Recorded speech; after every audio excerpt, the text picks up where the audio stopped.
Guys, in today's video, I'm going to take you through step by step how I made this beautiful handmade aluminium coffin tank. I'm going to show you the tank that I've designed.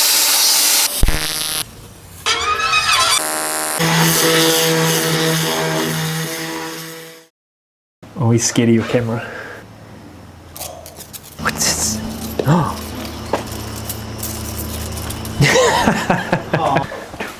Oh, hey guys, didn't see that. Welcome to Hustler Minibikes, guys. This is the second video. Here we are today in the workshop. Unreal. Can't wait to bring you today's experience. We're going to be making a custom coffin fuel tank. I've developed it all in CAD there. We're going to go through and take a look at that soon. This is the first V-twin mini bike I've done for Jimmy John's. It's the V200, custom made for Hustler by Odds and Ends Engineering. This custom bike, all scratch built. I made this frame up this week. Been working on a custom Springer seat pan for it. Trying to go for a custom bobber style. You know, this is a really classic bike, something I've always wanted to do. I've found this really nice old school cookie cutter style tyre. It's nice and tall. Really like the proportions of this bike. I'm really excited to see this tank on here, see this bike start to take shape. So let's go check out the CAD files.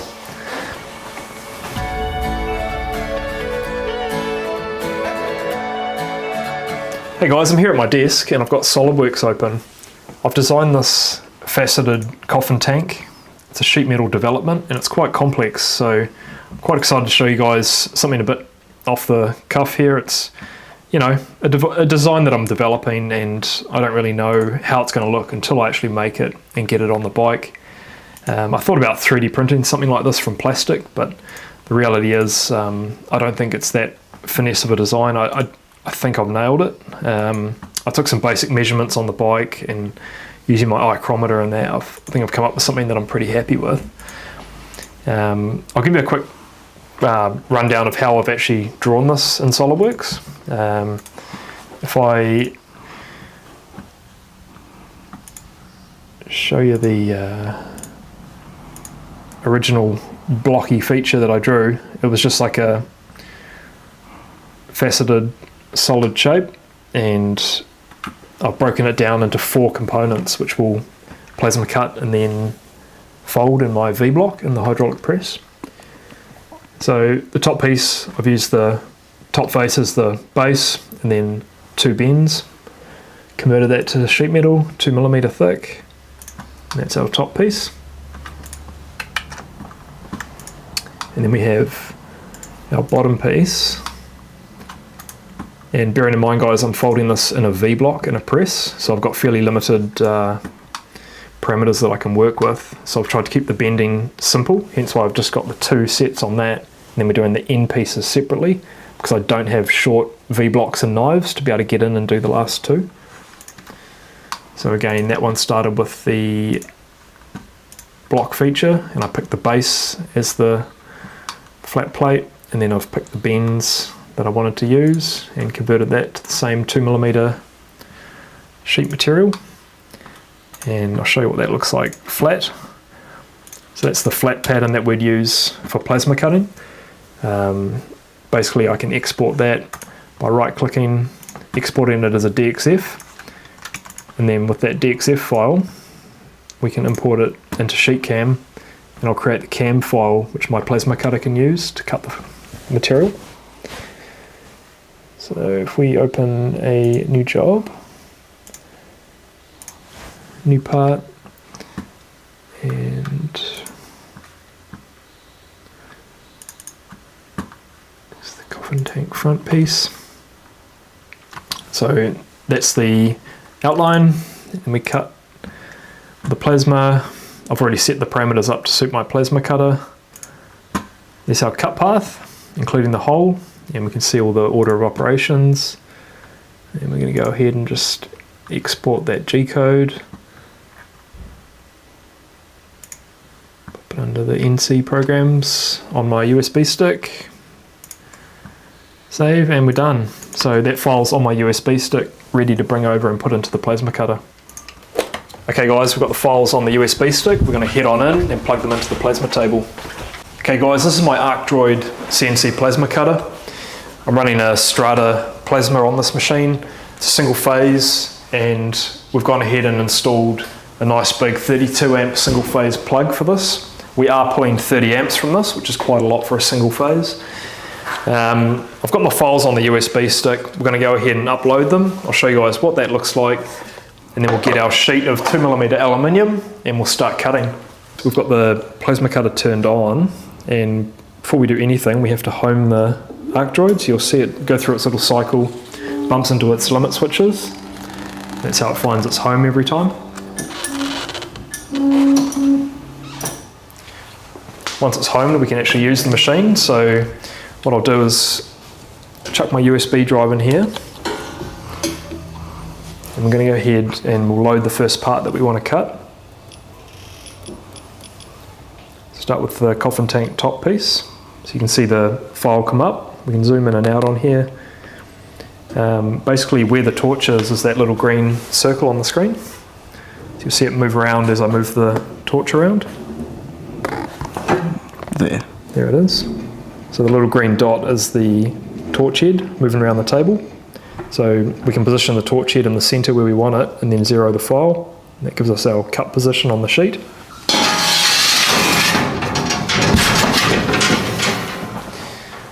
Right, oh, here's our sheet of 2mm aluminium. I've ordered this. I buy pieces cut about this size because I can manage them easily in the workshop. Obviously my table's pretty small.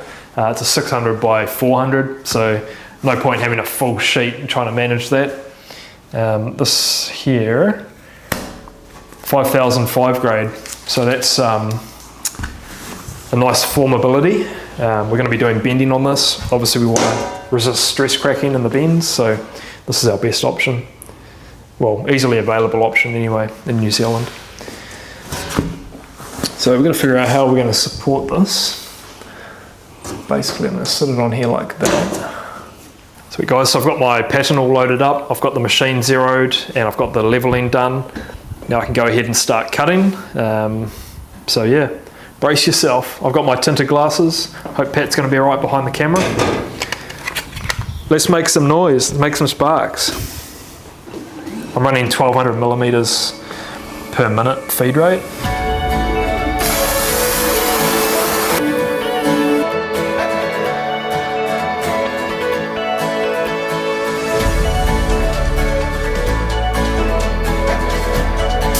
It went pretty good.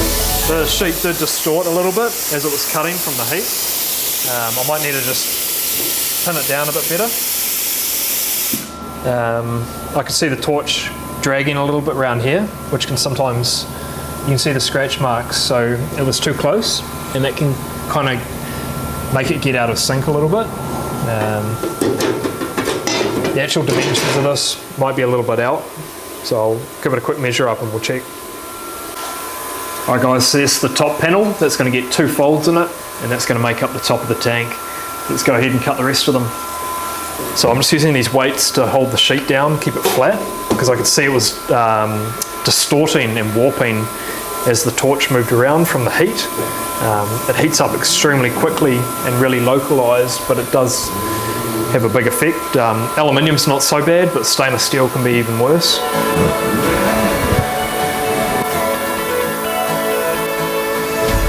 Okay guys, I've got the bottom piece loaded up on the machine. I've got it all zeroed where I want it. As you can see, we're working just inside the parameters of the machine.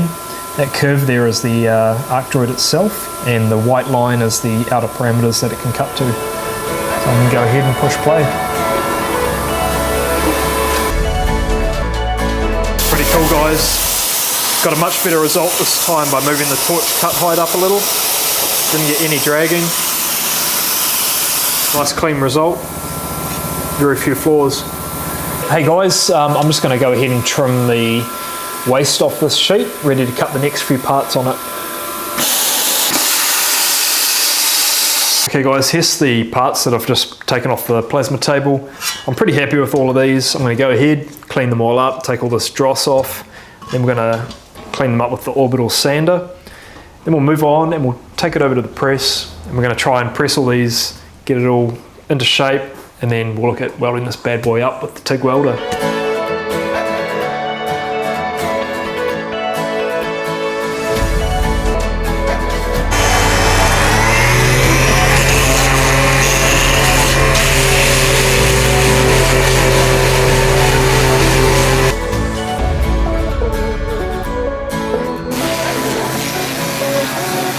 looking pretty good. I've just got these all deburred and fully cleaned up. I just gave them a lick with some 120 grit, which is pretty coarse. It's just to rip off all the residual dross. If I was to make these in a production level, I'd get these laser cut and there'd be a much cleaner surface. The cut would be really square and have no dross, and it wouldn't actually need cleaning up. It would just be straight into folding. So I've got these to the point now where I'm happy enough to start marking them out, and we'll look at folding them up. Guys, I produced some drawings to help me out here in the workshop. They've got all the fold details on them. So there's an overview of what the tank will look like. It's actually 4 pieces. You can see them laid out on the bench here. I've got a separate drawing for each one, detailing the fold position and also the angle at which to bend them to. These are the drawings that I'll use in the future if I want to have these produced for me by a laser cutter with a CNC press brake. Everything's ready to go. This is how I like to work. I like to be future proofing. I like to think that if a customer wanted one of these again in the future, I can just go boom and push play, copy paste, everything's already done, all the hard work. Okay guys, I've got everything marked out with a fine point Sharpie. Now we can move over to the press and look to start pressing. Guys, I'm going to use a little adjustable protractor to help me measure my angles as I'm bending. Very simple little unit. Okay guys, I've got a multi-sided V-block here that allows me to fold different material thicknesses with the same top knife. I'm going to use this one here for this first part. This is quite a primitive setup. I actually made that myself from a piece of flat bar with a 90-degree edge ground on it. So I want to be taking this one slightly past 90 degrees. I'm not sure if I can actually achieve that in here, so we'll see how we go. It is slightly past. The bend looks good. Again, that's the 5005 grade alloy. It does bend really nicely. Let's see, we need to go a bit more. I'm not going to be able to achieve that in here, I don't think. Very close. That'll do it for now. I'll be able to finish that off by hand. That's that piece done. Grab the next one, which is the same bend again.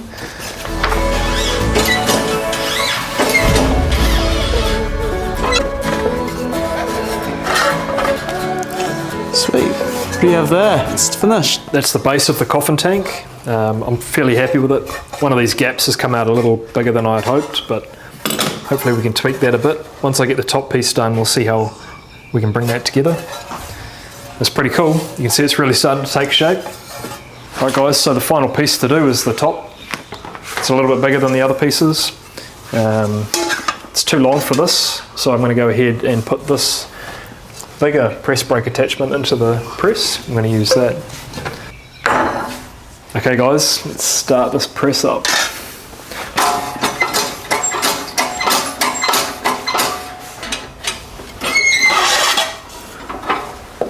Just check that angle. Alright guys, I'm just taking care of these 2 top bends. I've got that one done. This one just needs a little more. Alright guys, I've just finished the top piece. I can see this thing's going to come together really well. How cool is that? Check it out on the bike. Yep, that's pretty aggressive.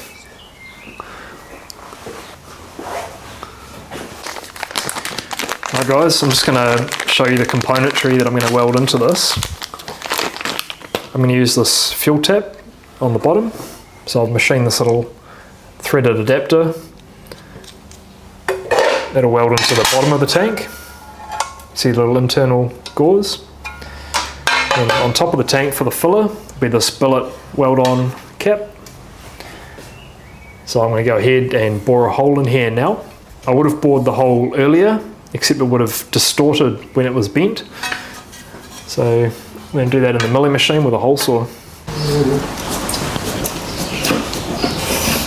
Okay guys, I'm just marking out where I'm going to fit the drain bung and also the filler neck. So I've given it a little center punch mark where I'm going to drill that. And the filler bung I'm going to put in there.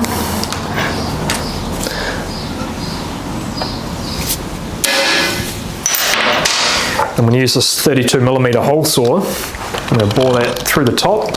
Then we're going to machine the base of this filler neck to spigot into it. Then I'm going to try and weld it on the inside. The reason I'm going to weld it on the inside is to avoid distortion. If I put a fillet weld on the top, it's going to try and pucker the top of the tank up. So hopefully this will help.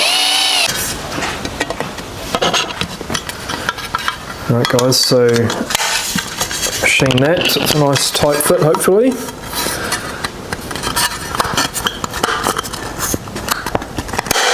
Oh yeah.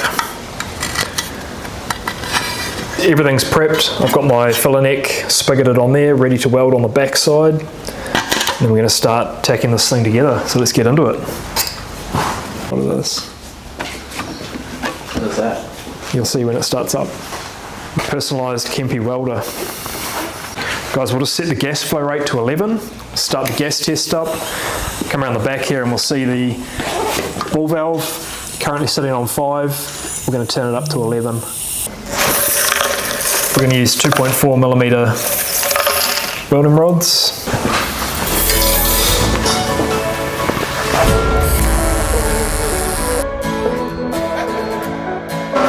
Okay guys, I've got that filler neck welded on the inside, and I've done my best to just make sure I didn't penetrate through the 2mm sheet, because I didn't want any visible penetration on the face that we see.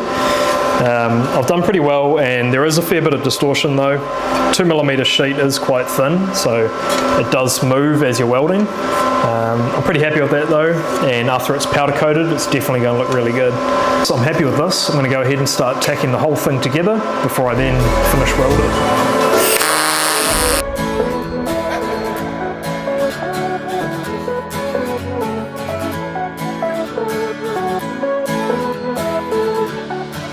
Really good actually. I'm happy with that. So going together pretty well. Sorry. How's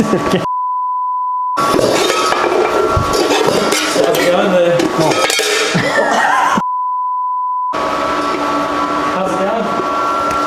Oh, pretty good actually. I've got most of it tacked together, and I'm just looking at the front and back pieces now. It's going together really well actually, and I'm quite surprised, you know, what we were able to achieve with that plasma table and some simple V-block press tools. You know, this thing's going to look pretty awesome, I reckon. Alright guys, I've got most of it welded up. I'm pretty happy with how it's going. There was definitely a few big gaps that I had to fill, which were a little bit challenging. Being 2mm thick alloy, it is pretty thin. I've done my best and I'm pretty happy. Bearing in mind, most of these welds will be dressed off and the whole thing will be smoothed up, ready for powder coat. Alright guys, I'm going to go ahead and weld that drain bung on. That's where the fuel tap will screw into.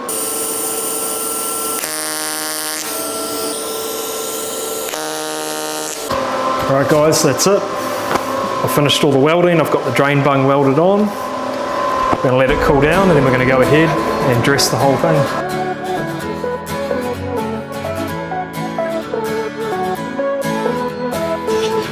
Okay guys, check that out. That is fully welded. It's cooled down.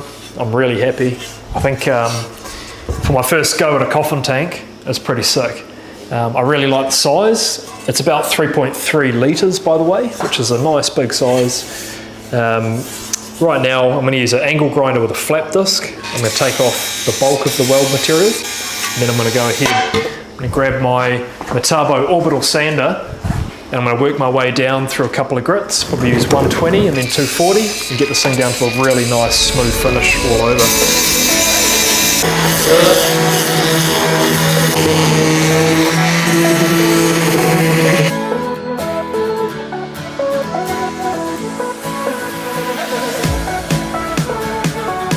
Guys, I'm all finished. Check it out. I've been over the whole thing with 120 grit on the orbital. I'm so happy with this. I think it looks absolutely sick. Let's get in there and check it on the bike, I reckon. Yeah, let's go in. Look at that guys, that is sick. That is one seriously cool looking tank. I've never made one of these before. I'm pretty stoked. I think I'll probably be making more. There's lots of things I'd like to try, different shapes, different styles. I'll probably be mounting this with rubber, by the way. I'll be putting some pads on here with rubber in between them, and then we'll bolt it on. You know, take the vibration out. I don't want to risk these brackets cracking, so I'll do my best there. Yeah, I'll give you an idea actually with that seat pan there. Give you a bit of an idea of the aesthetic of the bike. So, pretty cool little custom bobber style. Stoked. What more can I say? There it is guys. You could build that yourself at home. You don't need the fancy gear. You don't need the plasma table. You could be cutting that with a cut-off disc. You could cut that with a hacksaw if you wanted to. borrow your buddy's welder.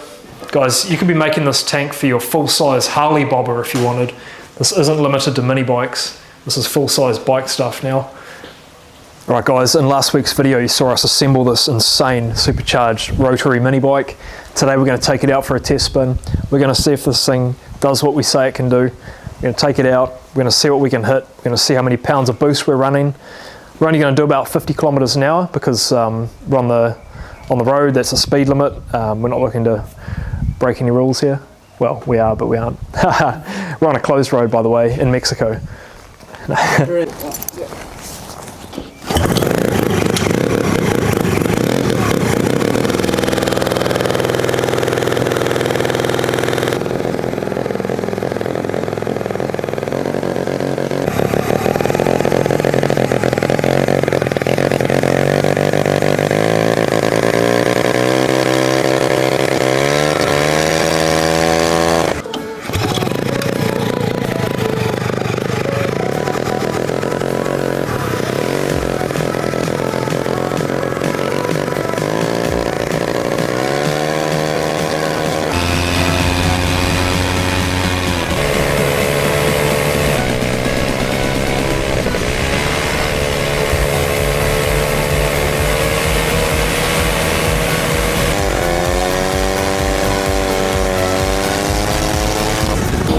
Guys, this thing is insanely fast. I was doing about 50k an hour, it's hardly even trying.